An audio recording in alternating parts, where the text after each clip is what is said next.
I want to tell you about how I got started. Okay. This is going to be a quick journey. Like, I want to explain the story of how I got started, how I came from the door-to-door background. I was doing door-to-door sales, and how I even started in wholesaling, which I didn't even know what wholesaling was. All right, everybody. So how did I get started in wholesaling? How did I get started in real estate? Why did I even get into that? We got to take it back. We got to take it back to college. Okay. So when I got back from my mission for my church, I served a 2-year mission for my church where I went and talked to people about Jesus. I love Jesus. I love God. And I served a mission in Portland, Oregon for 2 years. And I went out and talked to people about Jesus. And for 2 years, people were like, get the heck away from me. Obviously, some people listened. It was nice. Like, people were nice. I got a lot of food. I served a lot of Spanish speaking in a lot of Spanish speaking areas around Portland. So got a lot of tacos when I was going door to door, but a lot of no's. So I learned quickly that, like, hey, no has, nothing to do with me. They're not saying no to me. They're just saying no to what I have. Okay. So I learned that. And after my mission, I enjoyed it. I love it. And I'll talk about it more if you guys want to learn more about that. But after my mission, I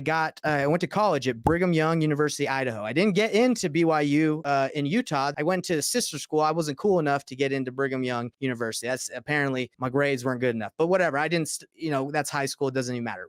I would make it now if I tried. But no, BYU Idaho is a great school, and I met some awesome friends. And that's why I think, honestly, I think college is great. I think college is good so you can network and meet lifelong friends, business partners. And that's actually where I met my business partner, where I started wholesaling with. As we were roommates in college, I was doing door-to-door sales. I was selling Dish Network and DirecTV door-to-door. We would go to rural areas every summer or every fall, and we would knock on people's doors and say, hey, I know your TV bill's high. Let me get you a lower bill. Let me take a look at that box you got, that DVR. Let me see if I can get you a better one. And obviously a ton of no's, but rose up in the company pretty high. I had some teams. I was one of the best sales guys for Dish Network. So I enjoyed it, right? And my roommate at the time, Corey Roysum, who we eventually became business partners in wholesaling, he was doing wholesaling or lease options. His dad was wholesaling in Missouri. So he would always say, Nate, come do this with me. Come do real estate. And I would say, hey, Corey, come knock doors with me. You're going to make way more money. It's more fun. We're going to have a good time. And he was like, no, I'll do this. So we try to convince each other through college to come work for each other, do what we were doing. But, it didn't work out. I dabbled a little bit in real estate, but I didn't do a ton of it during college. So after college, obviously I graduated and I met my wife, and we got married, moved to Utah, got a house. And, I was still doing door to door. I had some teams, and I was making a transition from Dish Network, selling that, to Sprint Wireless, where we could sell Sprint phones. And I was like, man, I don't see myself being an old man knocking on people's doors trying to sell Sprint or anything door to door. I got to do something else. So I thought to myself, what can I do? And I was like, well, I want to make money. I was making good money at the time. What can I do? Real estate. That's what popped into my head. Did I know what wholesaling was? Absolutely not. Didn't know anything about real estate other than you can make money. That's it. That's probably why most people get into it. So what happened is I reached out to Corey, because he was actually he had graduated too and moved to Utah at the time. And I said, hey, Corey, what are you doing these days, man? And he's like, I work for a tech company. I'm like, you're not doing any real estate? It's like, nah, I'm just working for the tech company. I'd like to do real estate, but I'm not. I said, forget your job, Corey. Let's do some real estate. Let's build a business up. And I work for Sprint. It's very flexible. We can knock doors at night and work on real estate during the day. And we can even build up a team here in Utah and have people go sell. And then we'll make overrides on their accounts, and we just train them and we'll manage them. And he's like, okay, let's do it. So he quit his job. And a lot of you are like, whoa, you guys just went off and started being entrepreneurs. Look, he had some money saved up. I had money saved up from what I did. It wasn't that big of a risk on our end. And we were married and our wives had jobs. So that's the background story. It's a lot of people like, oh, what a risk. Well, not really, because it didn't work out. It'd be fine, right? For door to door. So I'm not here to flex and say, oh, I made a big leap of faith. I just want to be an entrepreneur, and I did it. So we started doing door to door. And we started doing real estate during the day. And let me tell you, we had no idea what we were doing at all when we were doing real estate. We would get for sale by owners. We would go to Zillow, look for sale by owners in Utah, and just call. I think our goal was 10. We're like, let's call 10 for sale by owners. Maybe 3 picked up. Sometimes we would just sit there and plan because we were scared to make the calls. We're like, we don't know what we're doing. So after that day happened, until 5 o'clock, we would do the real estate or even act like we were doing real estate. And then we would go knock doors and we'd go sell. And we were torn between the satellite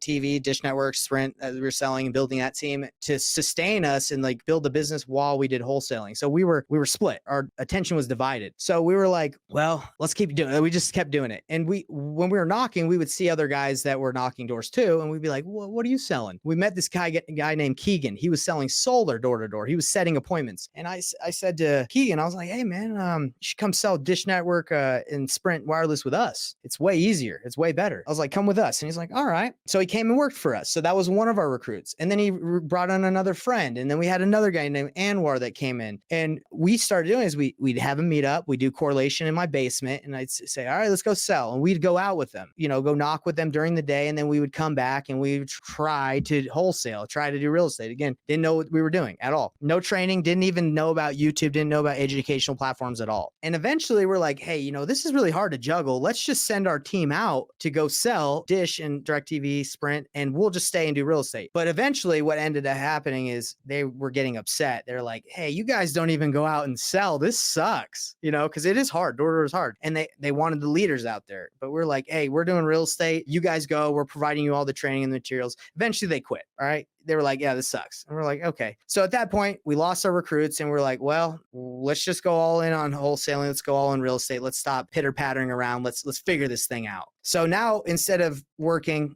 half a day in real estate, we were full working. There was no excuses at this point. We weren't like, oh, well, we got this Sprint going. We got some money coming out. No, we were all in. Okay. We were all in and we couldn't make excuses for not making more than like 5 calls. I know this is embarrassing, but I'm telling you guys, like when I first started, I was scared because I didn't know what to say. So this is what happened. And we're going to wrap up the story. I hope it's been helpful and interesting, but this is how we got our jump start to the next level. No mentors, no coaching, didn't do any of that because I didn't know about that, had no idea that you could even do that. So this was pivotal. Corey and I both went on our Facebooks after doing this for a week or two of full time. And we're like, dude, this sucks. Like, we don't know what's going on. We're just calling for sale by owners. We don't know what's up. And Corey made a post on his Facebook and I made a post on my Facebook. And we said, who can we network with that's in real estate? Does anyone know any agents or brokers? So I didn't get any love from my post. I guess I didn't have any friends at the time that knew anybody, but Corey got a response to his post on Facebook. And he was like, one guy responded and was like, hey, my broker is interested in getting into wholesaling. I work for him. You guys should come and meet him. So we're like, okay,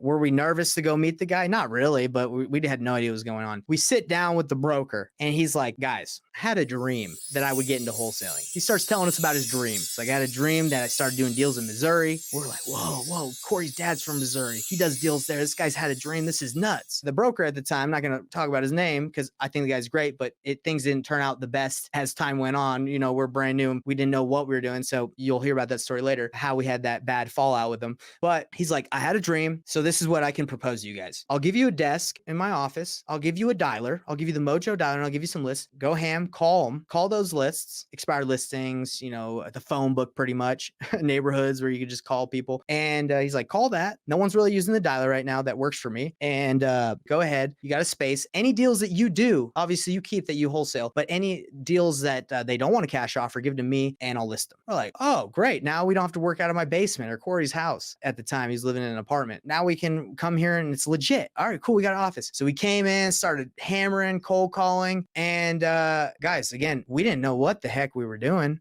I think we ended up getting a Brent Daniels TTP script of like, hey, you the owner of 123 Main Street? I'd like to ask if you're interested in selling. So we were hammering those phones. And the time the broker, he also had a strategy for getting listings of flyering houses. And I was like, whoa, I didn't ever even thought about flyering, like going door to door. I have a lot of experience in door to door. So he would print off these yellow notebook pads like that would have like on marker, we wrote on one and then we'd photocopy the rest. So it looks like it was handwritten and we would go pass those out. So we would cold call and we would knock doors and flyer. Okay. And we did this for months, like 3 months actually, until we got our first deal. And we actually got a deal, several deals from knocking, but that's what we would do. If we saw a really crappy house, we would write it down and we would knock the door. And I ended up getting a deal from a hoarder. If she sees this, I love you, but your house was had a lot of stuff in it. We're going to talk about that story there because that was my second or third deal. But guys, I just hope this story so far, this is just the beginning, okay? If this was helpful at all, let me know, okay? Because we're going to put this in the email sequence and there's more to come. Next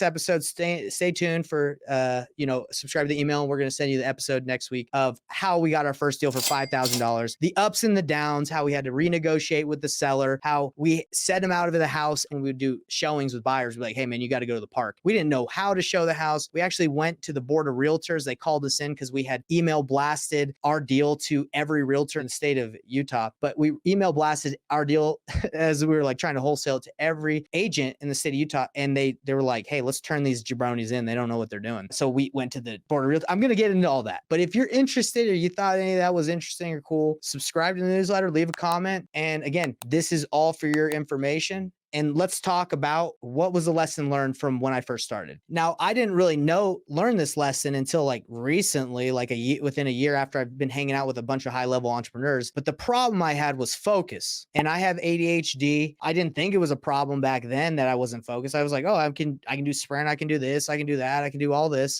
door to door. The problem was I was not locked in. Okay. I was trying to do sprint. I was trying to, wholesale, trying to build a team. I was not focused at all. My attention was undivided, not undivided. It was divided. Okay. It was not good. The lesson that you all need to learn right now from this experience as I first started is if you want to succeed, good luck if you're trying to do like 4 or 5 things at a time. I can barely do 2 things at a time and be successful. Okay. So you got to stay focused. So I hope that helps you out to know if you want to succeed in anything in life, you got to get locked in, you got to commit, and you got to be the best at that thing and be better than everyone else. Okay. So I'll see you on the next episode.